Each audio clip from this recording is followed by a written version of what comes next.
You know how it is when you laugh at something very, very funny, or someone says something like incredibly stupid, who has like a reputation, money, status, something that you kind of wish you had, but quite frankly, you did not do a casting couch to get. But you will, you at least you hope that sometimes, or those that say something, they flaunt their chest out like a gorilla. "Arr, I'm right. And then when they're wrong, and then you sit back there going, let's roll the videotape and let's see what you meant by that. It's great. It's great, when it's, you know, true. So, hey everybody, I'm Cortez and I'm a critic. And welcome back. We're continuing our deep dive into the NFL season of 2024. We're currently on the NFC North. And the best joke happens to be the team we're talking about today. The Bears, in a colossal failure of a season.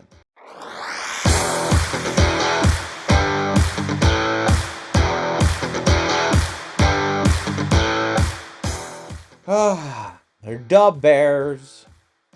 To be frank, I will admit, I was on the I didn't drink the Kool-Aid, but I saw the Kool-Aid.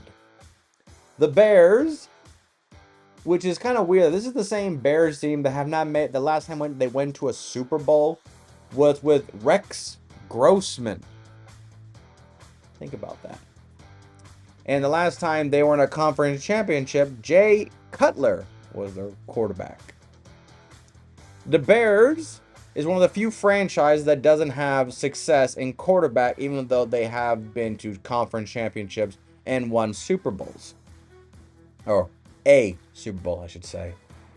And it's weird to have that kind of stat line and that they had the number one pick. Mainly because the Panthers gave it away. So they had the number one pick. Again.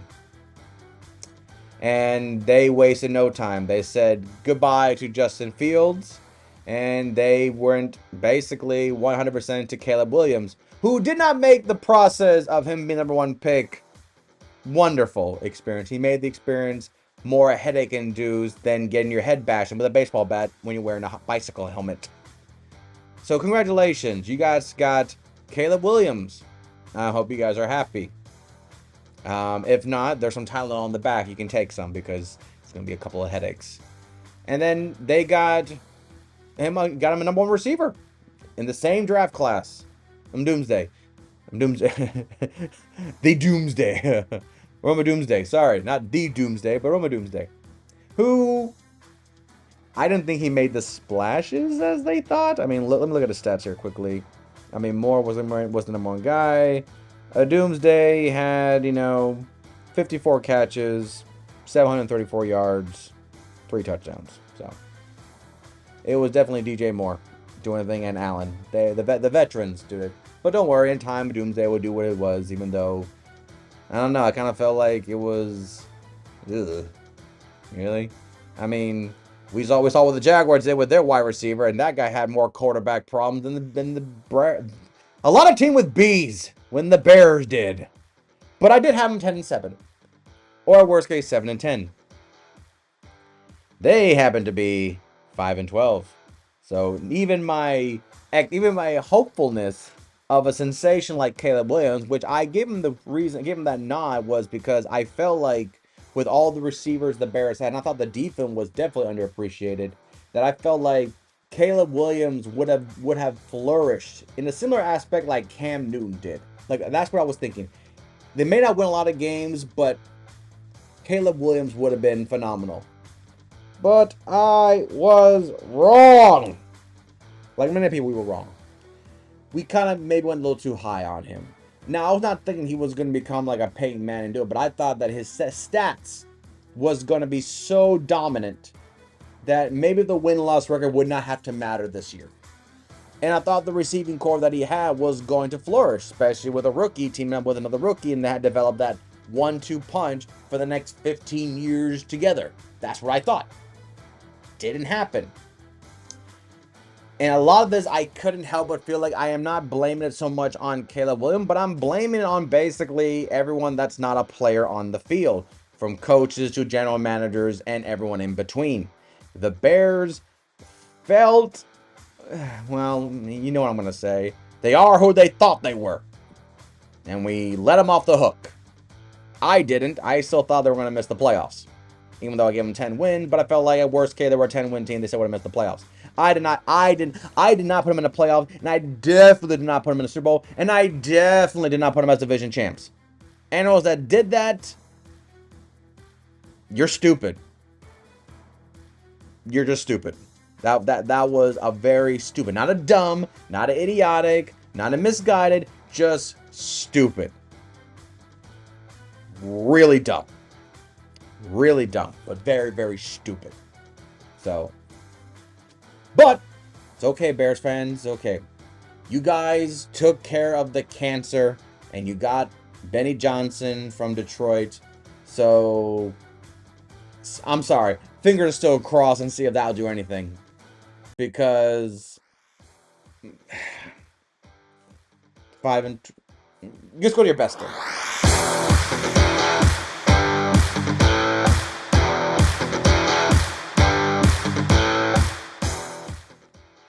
That's a nice. It was a big win. Caleb Williams went off. I mean, his stats were phenomenal. 4 touchdown passes, 23 or 29, 226. He was great. It was phenomenal for the fans that weren't from America. The game was in London. The game wasn't here. So your best game, you didn't even give it to the true Bears fans. You didn't give it to the Americans. Now, some that did travel to go see you, those are the real. But I guarantee you, they did not even make 10% of that audience. If they were Bears fans that were beyond 10%, I'm going to say 100% they bought a jersey before they went to the game, or they were Bears fans because they watched it through American television back in the day. That's it. I do not believe the amount of Bears fans in that stadium would rival that of a Soldier Field attendance. Not even close. I would say there are more Bears fans at any other road game in any other stadium that's not Chicago. I feel like there are more Bear fans games if the Bears were to go play Arizona in Arizona than there were in London. You beat the Jaguars, which hindsight makes me like, no, the Jaguars also sucked. That was your best game. Oh, they're busting your chest. Yeah, that's fantastic. Yeah. We didn't win a game until the last week of the season. So go ahead, beat your chest. Raise the roof. That's the thing. But the Bears didn't do anything. The Bears sucked the entire rest of the season. Caleb Williams was being contemplated as being the worst first-round pick since Ryan Leaf, to potentially being viewed as a Bear management failure that should have got it. And with Jaden Daniels cruising and succeeding, Bo Nix phenomenal, Drake May showing beautiful promise, it just made it feel like, man, maybe we should have got JJ McCarthy, because maybe he wouldn't have played. They wouldn't have worried about this embarrassment we had as the first overall pick. You got Caleb Williams. It's not like the Bears had a history of successful quarterbacks. Remember, Rex Grossman, a player that you guys did draft, took you guys to the Super Bowl. And by took, I mean he was in the backseat while the defense and rushing attack carried them to the Super Bowl. Let's be real. So you haven't had a quarterback that carried the team to the playoffs, to a Super Bowl, to anything in your history. It's been defense and a rushing attack. If you think I'm wrong, look at the Bears' history. For the true Bear fans out there, you know that already. It's been defense and running backs that has carried the Bears to any successful season, to any playoff berth, and to 2 Super Bowls. It's been the rushing attack and the defense, and you just hope to God the quarterback doesn't screw it up. And Hall of Famer Devin Hester was a big gold star for you. He was more effective than any of your quarterbacks. So, your best game did not even give American audience a chance to see it in person. That is terrible. But that's your best game. It was your best game. It flaunted the potential. And by potential is that it has to be proven that it's worth the potential. And the thing is, that potential never returned. You had some moments here and there, a blocked field goal here and there that derailed it, but this was your best game. And in the same way, it was also a big disrespect to the fans that wanted to see that at home.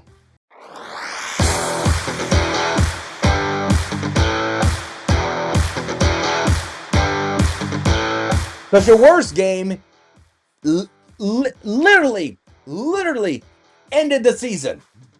And you may not think, maybe not mathematically with record, but it did end the season. It says, that's it. I am sick of this. Everyone, pack up your shit, get out. Your worst game took place Week 13, Thanksgiving, and you know exactly what I'm going to say. You know exactly what I'm going to say. Oh my God, that was the worst game. Not because you guys lost. No. This is the worst game beyond the game. That's how bad. This is the game that basically goes up to the table, goes up to the people in the khaki pants and in the suits. That's what it goes to. It goes to clock management, coaching. You so badly screwed up that honestly, I am glad you were fired very quickly. I would have been like, lose your ticket, find a way to get home your own way. That was bad because you had a chance to at least tie it up and force overtime, and then we'll see what happens. But you didn't. You didn't. And it literally just showcased that not just the team, but the entire Bears organization look like bear dung. It was bad. I felt embarrassed for the Bears fan that went to Detroit and potentially could have saw an upset with the rookie sensation they had, but it didn't happen. That was bad. That was, and I think it's one of the things where when you see it at highlight is different, but when you see it live and actually see it happening, you're thinking to yourself, what's going on? What's going on? What's going on? What's going on? Seriously, what's going on? Is this real? Am I dreaming? Am I having an inception? Someone give me a top so I can spin it to make sure I'm not in a dream. Someone please help me. And when it happened, you're like, no way did that just happen. But it did. It did happen. And basically, I'm sure even the players were thinking, now I hear somebody would say, well, Caleb Williams should have called a timeout. He's the quarterback. He should have called a timeout. And I'll say, okay, cool. But that was bad. That was the biggest, fumble. This, to me, surpasses the butt fumble. That's how bad this was. The butt fumble actually was a butt fumble. This was a butt fumble in a metaphorical sense. That even the football gods was like, dude, I had nothing to do with this. That was on you. This was bad. This was really bad. This was really bad. Chicago scored 13 points in the fourth quarter to lose by 3. The Bears fought and clawed their way in. This was bad. It was a bad game. It's a really bad game. And I felt bad for the Bears fans. And I'm done talking about it. Your MVP. I'm going for 2. It's the fans. The fans that watched the best game took place in another time zone across the ocean. And the worst game took place on a holiday that's meant to be festive and full of thankfulness, to the point where it's like, I am thankful for Bite Me, Uncle Jim! Now, the one thing I'll probably say that Thanksgiving game probably did for the fans is that it finally, for the first time, made the family stop talking about politics for Thanksgiving and talked about just how bad the Bears' failure brought families together to hate the team they root for. That is what the Bears did. Happy Thanksgiving. We hate the Bears, all right? Don't get me started on the Bears. What about Republicans and Democrats? I don't care about politics right now. The fans that got Caleb Williams, that thought hopefulness. Now, the fans also get the MVP nod because they're the ones that have dealt with just this inconsistency in ownership for decades. This is the Bears team that still remember the 85 Bears as if it happened last year. This is the Bears team from celebrities to local diners to the old man who was there back when they were children that remember me and Walter Payton at a Walter Payton event. These are the people that say, these are people who are sitting on the same aspect as the Browns. They deserve better.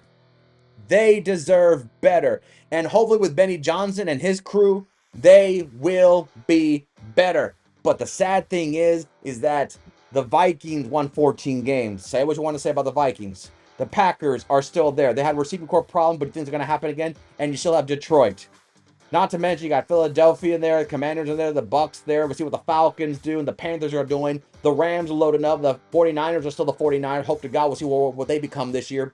To the point that you are so far behind in your own division, Chicago, that even if you guys were good, you guys need to be almost perfect just to make a playoff spot, while a team like Tampa, Atlanta win 9 games and still win their division.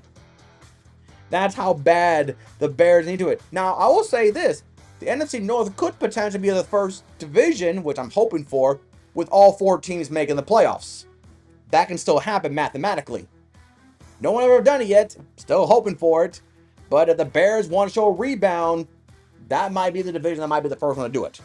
So, grade for the Bears? Failure. Everything. Failure. Done. Failed. Bye. Garbage. Done. Failed. Failed. Failed. Failed. Failed. This video is too long. Go into your draft picks. Protect your future. Calvin Banks, offensive lineman, Texas. Will Campbell, LSU. Please get him. Booker, guard, Alabama, offensive lineman. I see mock drafts saying that they might not go it, but I'm thinking if Will Campbell's there, I think an offensive lineman as caliber as Will Campbell is, and he's there, get him. Get him. I mean, I've been hearing rumor that Genty from Boise's going to go to the Bears. I'm like, no. Benny Johnson comes in, and you got Caleb Williams. Protect the quarterback. Either unless you give him a brand new wide receiver, or you get an offensive lineman help. Defense, I feel defense was successful enough. I would say this draft should be Benny Johnson's rebuilding this car known as Caleb Williams and his offense. That's what should be done. And that's the Bears. I talked too long on this video because I went on too much of a rant. So the Bears did that. So now we're going to talk about teams that actually made the playoffs. And yes, I know that they were much higher up on the list, but quite frankly, I want to talk about them as soon as possible because we have to talk about what the hell happened, or what happened, or when is the drugs going to fade away. And that's the Minnesota Vikings. We're going to talk about a team that went 14 and then basically went bum out the door, and what the future holds for them. So Vikings are next. I'm sorry for the rant. This was very fun, though. Until next time, I'm Cortez, and I'm a critic. Thank you so very much for watching.